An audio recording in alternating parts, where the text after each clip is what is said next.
ನಮಸ್ಕಾರ, ಶುಭೋದಯ ಪ್ರೀತಿಯ ವೀಕ್ಷಕರೆಲ್ಲರಿಗೂ ಸಂಕಲ್ಪ ಸುದ್ದಿ ಕಾರ್ಯಕ್ರಮಕ್ಕೆ ಆತ್ಮೀಯ ಪ್ರೀತಿಯ ಸ್ವಾಗತ ಹೇಳ್ತಾ ಇರೋದು ನಾನು ಅನುಷಾ. ಮೊದಲನೇ ಬಾರಿ ಚಾನಲ್ ವೀಕ್ಷಿಸ್ತಾ ಇದ್ದೀರಾ ಅಂದ್ರೆ ಈಗಲೇ ಚಾನಲ್ನ ಸಬ್ಸ್ಕ್ರೈಬ್ ಮಾಡಿ, ನಮ್ಮ ವಿಡಿಯೋಸ್ನ ಲೈಕ್ ಮಾಡಿ. ಏನೋ ಕಾರ್ಯಕ್ರಮ ವೀಕ್ಷಿಸ್ತಾ ಇರುವ ಸಮಸ್ತ ವೀಕ್ಷಕರಿಗೂ ವೈಕುಂಠ ಏಕಾದಶಿಯ ಶುಭಾಶಯಗಳನ್ನ ತಿಳಿಸ್ತಾ ಇವತ್ತಿನ ಕಾರ್ಯಕ್ರಮನ ಪ್ರಾರಂಭ ಮಾಡ್ತಾ ಇದ್ದೀನಿ. ಇನ್ನು ಎಂದಿನಂತೆ ಕಾರ್ಯಕ್ರಮದಲ್ಲಿ ನಮ್ಮ ಜೊತೆ ಇದ್ದಾರೆ ಸ್ಪಿರಿಚುವಲ್ ಗುರು ಡಾಕ್ಟರ್ ವಿಷ್ಣುದತ್ತ ಗುರುಜಿಯವರು. ಬನ್ನಿ ಗುರುಗಳನ್ನ ಕಾರ್ಯಕ್ರಮಕ್ಕೆ ಬರಮಾಡ್ಕೊಳ್ಳೋಣ. ನಮಸ್ತೆ ಗುರುಗಳೇ, ಕಾರ್ಯಕ್ರಮಕ್ಕೆ ಭಕ್ತಿಯ ಸ್ವಾಗತ. ಒಳ್ಳೆದಾಗ್ಲಿ ಅಮ್ಮ. ಏನೋ ವೀಕ್ಷಕರ ಪರವಾಗಿ ತಮಗೆ ವೈಕುಂಠ ಏಕಾದಶಿಯ ಶುಭಾಶಯಗಳು. ಸೊ ಈ ದಿನ ಒಂದು ರೀತಿಯಾಗಿರುವಂತಹ ಹಬ್ಬ ಸುದಿನ ಅಂತಾನೆ ಹೇಳ್ಬೋದು. ಈ ದಿನದ ಆಚರಣೆ ಅನ್ನುವಂಥದ್ದು ಹೇಗಿರಬೇಕಾಗತ್ತೆ, ಉಪವಾಸ ಯಾವ ರೀತಿ ನಾವು ಮಾಡಬೇಕಾಗತ್ತೆ, ಏನೆಲ್ಲ ಒಟ್ಟಾರೆ ಆಚರಣೆ ಹೇಗಿರಬೇಕು. ಇನ್ನೊಂದು ಮಾತು ಎಲ್ಲರೂ ಹೇಳ್ತಿರ್ತಾರೆ, ಅದು ನಾನು ಕೂಡ ಕೇಳ್ಪಟ್ಟಿದ್ದೀನಿ. ಇದನ್ನು ಕೇಳ್ಬೋದಾ ಇಲ್ವಾ ಗೊತ್ತಿಲ್ಲ, ಬಟ್ ಆದರೂ ಈ ದಿನನೇ ಸಿಕ್ಕಿರೋದ್ರಿಂದ ಕೇಳ್ತಾ ಇದ್ದೀನಿ. ಈ ದಿನ ಯಾರಾದರೂ ಮರಣ ಹೊಂದಿದ್ರೆ ಅವ್ರು ನೇರವಾಗಿ ಸ್ವರ್ಗಕ್ಕೆ ಹೋಗ್ತಾರೆ ಅನ್ನೋದನ್ನ ಕೇಳ್ಪಟ್ಟಿದ್ದೀವಿ. ಸ್ವರ್ಗದ ಬಾಗಿಲು ತೆಗ್ದಿರುತ್ತೆ ಇವತ್ತು ಅಂತ. ಸೊ ಇದು ಸತ್ಯನಾ ಗುರುಗಳೇ? ಇದೊಂದು ಡೌಟು, ಇದಕ್ಕೂ ಕೂಡ ಉತ್ತರವನ್ನು ತಿಳಿಸ್ಕೊಡಿ. ಓಂ ವಿಶ್ವಸ್ಮೈ ನಮಃ. ಪ್ರೀತಿಯ ಬಂಧುಗಳೇ, ಶ್ರಿಯ ಕಾಂತಾಯ ಕಲ್ಯಾಣ ದಯೇನ ದಯೇರ್ತಿನಾಂ ಶ್ರೀ ವೆಂಕಟ ನಿವಾಸಾಯ ಶ್ರೀನಿವಾಸಾಯ ಮಂಗಳಂ. ಮಂಗಳಾಶಾಸನ ಪರೈರ್ಮದಾಚಾರ್ಯ ಪುರೋಗಮೈಃ ಸರ್ವೈಶ್ಚ ಪೂರ್ವೈರಾಚಾರ್ಯ ಸತ್ಕೃತಾಯಾಸ್ತು ಮಂಗಳಂ. ಪ್ರೀತಿಯ ಬಂಧುಗಳೇ, ನಿಮಗೆ ಲಕ್ಷ್ಮೀ ವೆಂಕಟೇಶ್ವರನ ಕೃಪೆ ಇರಲಿ ಅಂತ ಹೇಳ್ತಾ, ನೀವು ವೈಕುಂಠ ಏಕಾದಶಿ ಬಗ್ಗೆ ತಿಳ್ಕೊಂಡಿರ್ತೀರಿ. ನಾನೊಂದಷ್ಟು ವಿಷಯಗಳನ್ನ ಹೇಳೋ ಪ್ರಯತ್ನವನ್ನು ಮಾಡ್ತೇನೆ. ಪ್ರೀತಿಯ ಬಂಧುಗಳೇ, ಇಲ್ಲಿ ವೈಕುಂಠ ಏಕಾದಶಿ ಎರಡು ಪದಗಳಿದಾವೆ. ಇಲ್ಲಿ ವೈಕುಂಠ ಅನ್ನೋದು ಒಂದು, ಏಕಾದಶಿ ಅನ್ನೋದು ಮತ್ತೊಂದು. ಈ ವೈಕುಂಠ ಅನ್ನೋದು ವಿಷ್ಣುವಿನ ಲೋಕ, ವಿಷ್ಣುವಿನ ಕ್ಷೇತ್ರ, ವೈಕುಂಠ ಕ್ಷೇತ್ರ ಅಂತ ತಾವು ಕೇಳಿರ್ತೀರಿ. ಆ ವೈಕುಂಠ ಅನ್ನೋ ಹೆಸರಿದೆಯಲ್ಲ, ವಿಕುಂಠಿ ಎಂಬುವ ಸ್ತ್ರೀಯಲ್ಲಿ ಅವತಾರ ಮಾಡಿದ್ದರಿಂದ ಅದನ್ನು ವೈಕುಂಠ ಅಂತ ಕರೆದರು ಅಂತ ಶಾಂತಿ ಪರ್ವದಲ್ಲಿ ಬರ್ತಕ್ಕಂತಹದ್ದು. ಮಹಾಭಾರತದ ಶಾಂತಿ ಪರ್ವದಲ್ಲಿ ಕಾಣಿಸ್ಕೊಳ್ಳುವಂಥದ್ದು ಇದೆಲ್ಲವೂ ಕೂಡ. ಹಾಗಾಗಿ ಇಲ್ಲಿ ಅದೇ ಕಾಳಿದಾಸರು ಕೂಡ ಒಂದು ಮಾತನ್ನು ಹೇಳುತ್ತಾರೆ, ಶರೀರ ಮಾಧ್ಯಮ ಖಲು ಧರ್ಮ ಸಾಧನಂ, ಶರೀರ ಮಾಧ್ಯಮ ಖಲು ಧರ್ಮ ಸಾಧನಂ ಅಂತ ಹೇಳ್ತಾರೆ. ನಮ್ಮ ದೇಹ ಮತ್ತು ಮನಸ್ಸನ್ನು ಸ್ವಚ್ಛ ಮಾಡ್ತಕ್ಕಂಥದ್ದು ಯಾವುದಾದ್ರೂ ಒಂದು ದಿನ ಇತ್ತು ಅಂತಂದರೆ ಅದು ಏಕಾದಶಿ. ಅಂತಹ ಏಕಾದಶಿ ನಮ್ಮ ಏನಾದರೂ ಸಾಧನೆ ಮಾಡಬೇಕು ಮನುಷ್ಯ ಅಂತಂದರೆ ದೇಹ ಆರೋಗ್ಯವಾಗಿರಬೇಕು, ಮನಸ್ಸು ತುಂಬ ಸಾತ್ವಿಕ ಸಂಪನ್ನದಿಂದ ಕೂಡಿರಬೇಕು, ಶ್ರೇಷ್ಠತಮದಿಂದ ಕೂಡಿರಬೇಕು ಅಂತಂದರೆ ಈ ಏಕಾದಶಿಯನ್ನು ಆಚರಣೆ ಮಾಡುವಂತ ಹೇಳಿರ್ತಾರೆ. ಆಮೇಲೆ ಈ ಏಕಾದಶಿ ಮತ್ತೊಂದು ಪದ ಇಲ್ಲಿ ಏನು ಅಂದರೆ ಚಾಂದ್ರಮಾನದ 11ನೇ ದಿನ. ಏನು ಈ ಚಾಂದ್ರಮಾನದ 11ನೇ ದಿನವೋ ಬಹುಶಃ ನಮಗೆಲ್ಲ ಗೊತ್ತಿರೋ ಹಾಗೆ ಜ್ಞಾನೇಂದ್ರಿಯಗಳು 5, ಕರ್ಮೇಂದ್ರಿಯಗಳು 5, ಮನಸ್ಸು ಸೇರಿದರೆ 11. ಈ ಮನಸ್ಸಿಂದ ಆಗಿರಬಹುದು, ಅಥವಾ ನಮ್ಮ ಜ್ಞಾನೇಂದ್ರಿಯಗಳಿಂದ ಆಗಿರಬಹುದು, ಅಥವಾ ಕರ್ಮೇಂದ್ರಿಯಗಳಿಂದ ಆಗಿರಬಹುದು, ಏನಾದರೂ ಪಾಪ ಮಾಡಿದ್ದರೆ ಈ 11ನೇ ದಿನ ನಿವಾರಣೆ ಮಾಡಿಕೊಳ್ಳೋ ದಿನವಂತೆ ಅದು. ನೋಡಿ ಎಷ್ಟು ಚೆನ್ನಾಗಿ ನಮಗೆ ವಿವರಿಸಿ ಹೇಳುತ್ತೆ ಶಾಸ್ತ್ರ. ನಿವಾರಣೆ ಮಾಡಿಕೊಳ್ಳತಕ್ಕಂತಹ ದಿನ ಅದು. ಅದಕ್ಕಾಗಿ ನಾವು ವರ್ಷದಲ್ಲಿ ಬರತಕ್ಕಂತಹ ಕೃಷ್ಣ ಪಕ್ಷದ ಒಂದು ಏಕಾದಶಿಯು, ಶುಕ್ಲ ಪಕ್ಷದ ಮತ್ತೊಂದು ಏಕಾದಶಿ, ಅಂದರೆ ತಿಂಗಳಲ್ಲಿ 2 ಏಕಾದಶಿಗಳು, ಒಟ್ಟಾರೆ ವರ್ಷಕ್ಕೆ ನಮಗೆ 24 ಏಕಾದಶಿಗಳು ಬರ್ತವೆ. ಯಾವ ಏಕಾದಶಿ ಎಂದು ನಾವು ಆಚರಣೆ ಮಾಡಿದ್ವೋ ಎಲ್ಲ ಗೊತ್ತಿಲ್ಲ. ಇನ್ನು ಆ 11 ದಿನದ್ದು ಎಷ್ಟು ಪಾಪ ಮಾಡ್ಕೊಂಡು ಹೋಗಿದ್ದೀವೋ ಗೊತ್ತಿಲ್ಲ. ಇವೆಲ್ಲವೂ ಕೂಡ ನಾವು ಪಾಪ ಪರಿಹಾರ ಮಾಡಿಕೊಳ್ಳತಕ್ಕಂತಹದ್ದು ಈ ವೈಕುಂಠ ಏಕಾದಶಿಯಿಂದ. ಕನಿಷ್ಠ ಪಕ್ಷ ನಾವು ಇವ್ಯಾವೋ ಮಾಡಲಿಕ್ಕಾಗಲಿಲ್ಲ ಅಂತಂದರೆ ಕೊನೆಯದಾಗಿ ವೈಕುಂಠ ಏಕಾದಶಿಯನ್ನಾದರೂ ಕೂಡ ಆಚರಣೆ ಮಾಡಿದ್ರೆ ಎಷ್ಟು ಮಾಡ್ದಂಗೆ, ಎಷ್ಟು ನೀವು ಮಾಡಿದಷ್ಟು ಫಲವನ್ನು ನಿಮ್ಮ ಖಾತೆಗೆ ಜಮೆ ಮಾಡಲಾಗತ್ತೆ. ಮುಕ್ಕೋಟಿ ಏಕಾದಶಿ ಅಂತ ಕೂಡ ಕರೀತಾರೆ ಇದನ್ನು. ಯಾಕೆ ಮುಕ್ಕೋಟಿ ಅಂತಂದರೆ 3 ಕೋಟಿ ಏಕಾದಶಿಗಳಿಗೆ ಸಮ ಈ ವೈಕುಂಠ ಏಕಾದಶಿ. ಪ್ರೀತಿಯ ಬಂಧುಗಳೇ,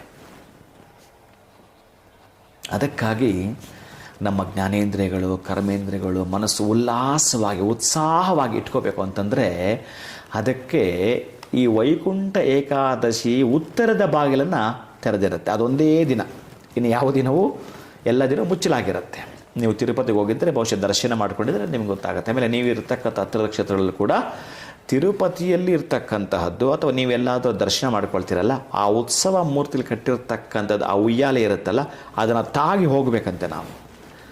ಅದನ್ನು ತಾಗಿ ಹೋಗ್ತಕ್ಕಂತಹದ್ದು ಇಲ್ಲಿ ಏನು ಹೇಳ್ತಾನೆ ಅಂತಂದರೆ, ನಂದಗೋಪ ಎನ್ನುವವ ಗೋಕುಲದಲ್ಲಿ ಪ್ರತಿನಿತ್ಯವೂ ಕೂಡ ಏಕಾದಶಿಯನ್ನು ಆಚರಣೆ ಮಾಡ್ತಾನೆ. ಹಾಗೆಯೇ ದ್ವಾದಶ ಪಾರಾಯಣ ಕೂಡ ಮಾಡ್ತಿರ್ತಾನೆ ಈ ನಂದಗೋಪ, ಕೃಷ್ಣನ ತಂದೆ. ಎಷ್ಟು ಅಂದರೆ ಅಷ್ಟು ಅದ್ಭುತವಾಗಿ ಮಾಡುತ್ತಾ ಇರ್ತಾನೆ ಈ ನಂದಗೋಪ ಎನ್ನುವವ. ಆದರೆ ಎಷ್ಟು ಶಾಸ್ತ್ರೋಕ್ತವಾಗಿ ಮಾಡ್ತಿದ್ನೋ, ಒಂದು ದಿವಸ ಆತ ಈ ಬೆಳಗಿನ ಜಾವಕ್ಕೂ ಮುನ್ನ ಯಮುನಾ ನದಿಯಲ್ಲಿ ಸ್ನಾನಕ್ಕೆ ಹೋಗ್ಬಿಡ್ತಾನೆ.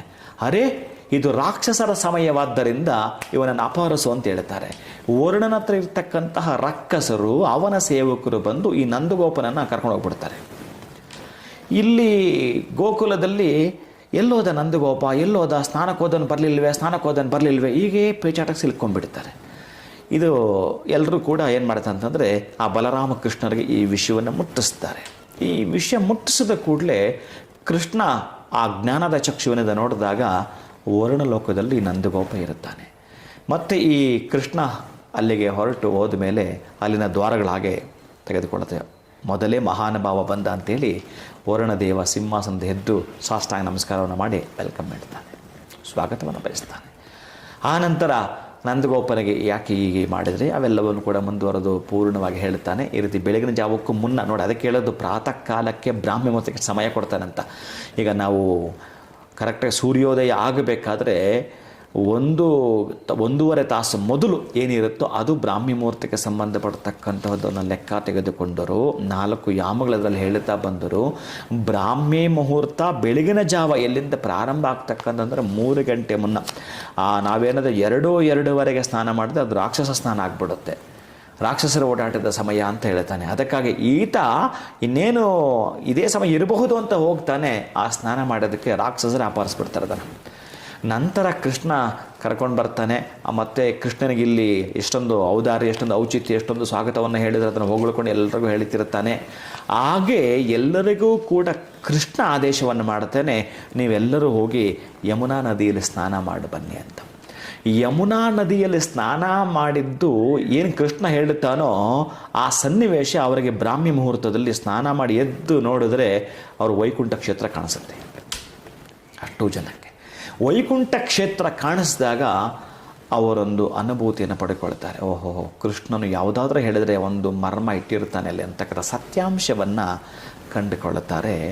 ನಾವೇನೇ ಒಂದು ಸಾಧನೆ ಮಾಡಬೇಕಾದ್ರೂ ಕೂಡ ನಮ್ಮ ಶರೀರ ಸ್ವಾಸ್ಥ್ಯವಾಗಿರಬೇಕು ಅಂತಕ್ಕಂಥ ಸಂಕೇತವೂ ಅದಾದ್ದರಿಂದ ಇಲ್ಲಿ ಒಬ್ಬ ರಕ್ಕಸ ಇರ್ತಾನೆ, ಮೊರ ಅನ್ನುವ ಒಬ್ಬ ರಕ್ಕಸ. ಆ ಮೊರ ಎನ್ನುವ ರಕ್ಕಸನನ್ನು ಸಂಹಾರ ಮಾಡಿರ್ತಕ್ಕಂಥದ್ದು. ಮತ್ತೆ ಅವನೊಂದು ದಿನ ಅವಕಾಶವನ್ನು ಕೂಡ ಕೇಳ್ತಾನೆ. ವಿಷ್ಣುವಿನನ್ನು ಸಂಹಾರ ಮಾಡಿದ್ರು ಆ ಮೊರ ಎನ್ನುವ ರಕ್ಕಸ ನನಗೊಂದಿನ ಅವಕಾಶ ಕೊಡು ಅಂತ ಕೇಳ್ತಾನೆ. ಅದೇ ಈ ವೈಕುಂಠ ಏಕಾದಶಿ ಅವನು ಬರ್ತಾನೆ. ಅವನೆಲ್ಲಿರ್ತಾನೆ ಗೊತ್ತಾ? ಅಕ್ಕಿ ಕಳ್ಳರ ಅಡಕೆ ಹಾಕ್ತಾನೆ ಅವನು. ಅದಕ್ಕೆ ಅವತ್ತು ಅಕ್ಕಿಯಿಂದ ಮಾಡಿದ್ದ ಅನ್ನವನ್ನು ತ್ಯಜಿಸು ಅಂತ ಹೇಳ್ತಾನೆ.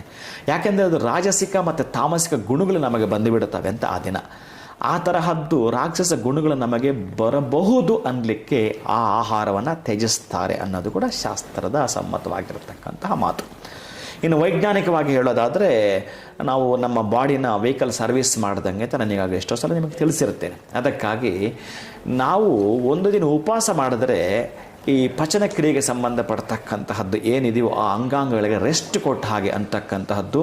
ಉಪವಾಸ ಅನ್ನೋದರ ಅರ್ಥ ಆಹಾರವನ್ನು ತ್ಯಜಿಸುವುದು ಅನ್ನೋದು ಒಂದರ್ಥವಾದರೆ, ಮತ್ತೊಂದು ಅರ್ಥ ಭಗವಂತನ ಸಮೀಪ ಇರುವುದು ಎಂತಲೂ ಕೂಡ.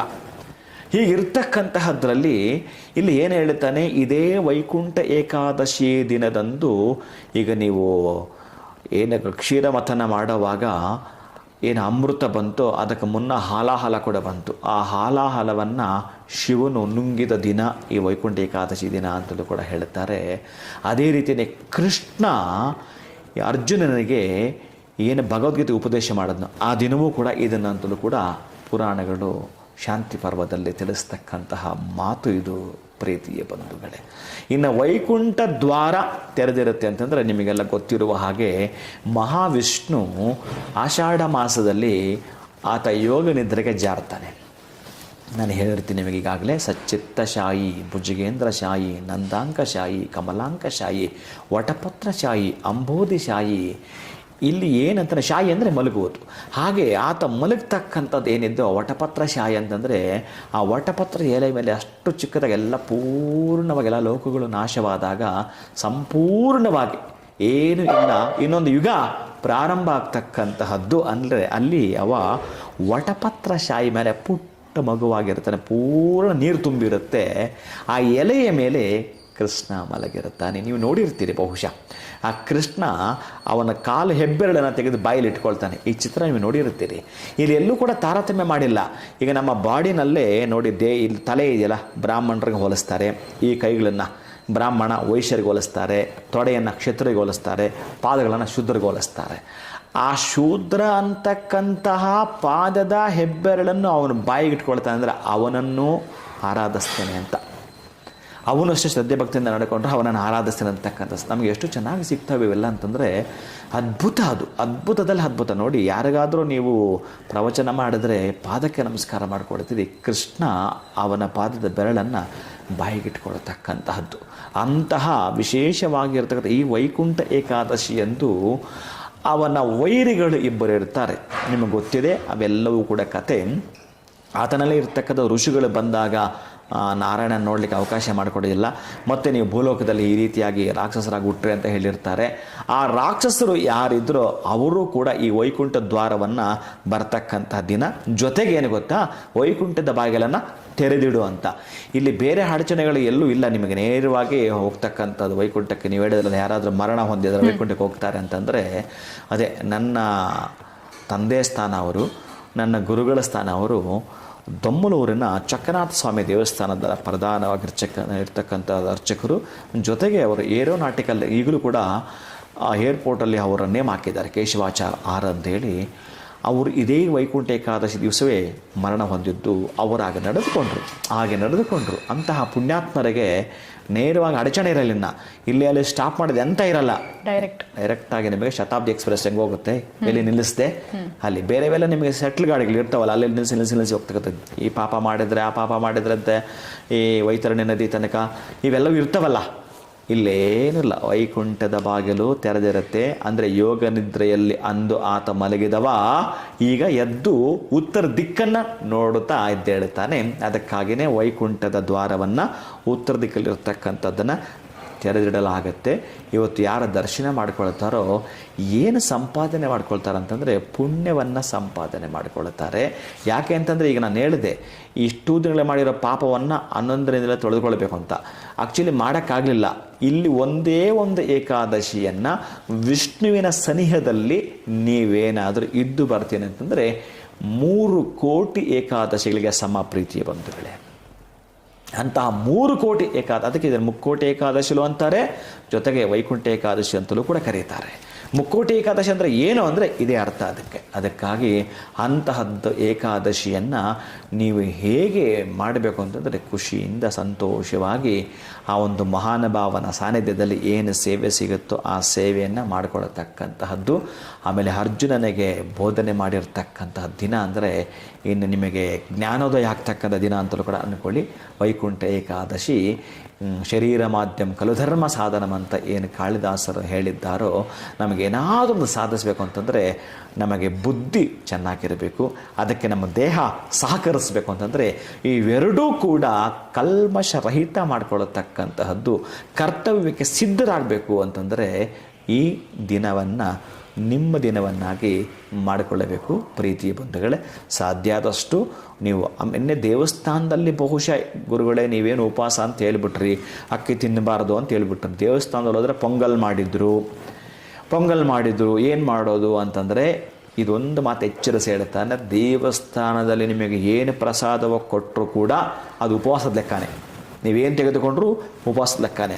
ಹಾಗಂತೇಳಿ ಅಲ್ಲಿ ಕೊಟ್ಟಿರ್ತಕ್ಕಂಥದ್ದು ಯಾರೋ ಗೊತ್ತಿಲ್ಲ ಯಾವ್ಯಾವ ದೇವಸ್ಥಾನದಲ್ಲಿ ಆಗ ಮಾಡ್ತಾರೋ, ಬೇಕಾದಷ್ಟು ಒಂದು ಮಣ ಒಂದು ತಟ್ಟೆಗೆ ಬಡಿಸ್ತಾರೆ ಅಂತ ಕೂತ್ಕೊಂಡು ತಿನ್ಲಿಕ್ಕಲ್ಲ. ಒಂದಷ್ಟು ಪ್ರಸಾದ ಅಂತ ತೆಗೆದುಕೊಂಡ್ರೆ ಅಭ್ಯಂತರವಿಲ್ಲ. ನಿಮಗೆ ಆ ರಾಜಸಿಕ ತಾಮಸಿಕ ಗುಣಗಳು ಬರಲಿಕ್ಕೆ ಸಾಧ್ಯವಿಲ್ಲ. ಖಂಡಿತ ಗುರುಗಳೇ, ಎಲ್ಲೋ ಒಂದು ಕಡೆ ಅದ್ಭುತವಾಗಿರುವಂಥ ಮಾಹಿತಿನ ನಮಗೆ ಈ ಒಂದು ವೈಕುಂಠ ಏಕಾದಶಿ ದಿವಸ ನೀವು ತಿಳಿಸ್ಕೊಟ್ಟಿದ್ದೀರಾ. ವೈಕುಂಠ ಏಕಾದಶಿಯ ಅರ್ಥ ಏನು, ವೈಕುಂಠ ಅಂತ ಹೇಗೆ ಬಂತು, ಇದ್ರ ಬಗ್ಗೆ ತಿಳಿಸಿದ್ರಿ. ಅದರ ಜೊತೆಯಲ್ಲಿ ಈ ಒಂದು ಬ್ರಾಹ್ಮಿ ಮುಹೂರ್ತದ ಮಹತ್ವ ಏನಾಗಿರ್ಬೋದು, ಯಾಕೆ ನಾವು ಆ ದಿನ ಅನ್ನದ ಸೇವನೆಯನ್ನು ಮಾಡಬಾರ್ದು, ಅದರ ಅರ್ಥ ಏನಿದೆ, ಅದ್ರ ಬಗ್ಗೆ ಕೂಡ ಭಾಳ ನಮಗೆ ಅಚ್ಚುಕಟ್ಟಾಗಿ ನೀವು ತಿಳಿಸ್ಕೊಟ್ರಿ. ಎಲ್ಲೋ ಒಂದು ಕಡೆ ಯಾವುದೋ ಏಕಾದಶಿಗಳು ಪ್ರತಿ ತಿಂಗಳು ಬರುವಂಥದ್ದು ಮಾಡೋಕ್ಕಾಗಿಲ್ಲ ಅಂತಂದರೆ ಟೆನ್ಷನ್ ಮಾಡ್ಕೊಳ್ಳೋಂಥ ಅವಶ್ಯಕತೆ ಇಲ್ಲ. ಆದರೆ ಈ ದಿನ ಶ್ರೀನಿವಾಸನ ದರ್ಶನ ಪಡೆದುಕೊಳ್ಳೋದ್ರಿಂದ ನಾವು ಯಾವ ರೀತಿ ಪುಣ್ಯ ಸಂಪಾದನೆ ಮಾಡ್ಬೋದು ಅನ್ನೋದ್ರ ಬಗ್ಗೆ ಕೂಡ ತಿಳಿಸ್ಕೊಟ್ಟಿದ್ದೀರಾ. ಅದ್ಭುತವಾಗಿರುವಂಥ ವಿಚಾರಗಳು. ಇನ್ನೊಂದು ವಿಚಾರ ಹೇಳಿದ್ರಿ, 3 ಕೋಟಿ ಏಕಾದಶಿ ಸಮ ಇದು ಅಂತ. ಸೊ ಇದೊಂದು ನಾವು ಕರೆಕ್ಟಾಗಿ ಕೇಳಿಸ್ಕೊಂಡ್ಬಿಟ್ರೆ ಏಕಾದಶಿನ ನಾವು ಹೇಗೆ ಆಚರಣೆ ಮಾಡಬೇಕು, ಹೇಗೆ ಪುಣ್ಯವನ್ನು ಸಂಪಾದನೆ ಮಾಡಬೇಕು ಅಂತ ಈ ಒಂದು ವಿಡಿಯೋ ಮುಖಾಂತರ ನಮ್ಮೆಲ್ಲರಿಗೂ ತಿಳಿಸ್ಕೊಟ್ಟಿದ್ದೀರಾ. ಮತ್ತೊಮ್ಮೆ ತಮಗೆ ಶುಭಾಶಯಗಳು ಗುರುಗಳೇ, ಧನ್ಯವಾದಗಳು. ಹರೇ ಶ್ರೀನಿವಾಸ. ಇನ್ನು ಈ ದಿನದ ಆಚರಣೆ ಹೇಗಿರಬೇಕು ಅಂತ ನಮಗೆ ಪರಿಪೂರ್ಣವಾಗಿ ಗುರುಗಳು ತಿಳಿಸ್ಕೊಟ್ಟಿದ್ದಾರೆ. ಉಪವಾಸ ಅನ್ನುವಂಥದ್ದು ನೀವು ಯಾವ ರೀತಿ ಮಾಡಬೇಕಾಗತ್ತೆ, ಇನ್ನು ಶ್ರೀನಿವಾಸನ ದರ್ಶನ ಮಾಡೋದ್ರಿಂದ ಪುಣ್ಯ ಸಂಪಾದನೆ ಹೇಗೆ ನೀವು ಮಾಡಬಹುದು, ಪ್ರತಿಯೊಂದು ವಿಚಾರವನ್ನು ಕೂಡ ಇವತ್ತಿನ ವಿಡಿಯೋದಲ್ಲಿ ಗುರುಗಳು ತಿಳಿಸ್ಕೊಟ್ಟಿದ್ದಾರೆ. ಮತ್ತೊಮ್ಮೆ ಕಾರ್ಯಕ್ರಮ ವೀಕ್ಷಿಸ್ತಾ ಇರುವ ಸಮಸ್ತ ವೀಕ್ಷಕರಿಗೂ ವೈಕುಂಠ ಏಕಾದಶಿಯ ಶುಭಾಶಯಗಳು. ನಮಸ್ಕಾರ.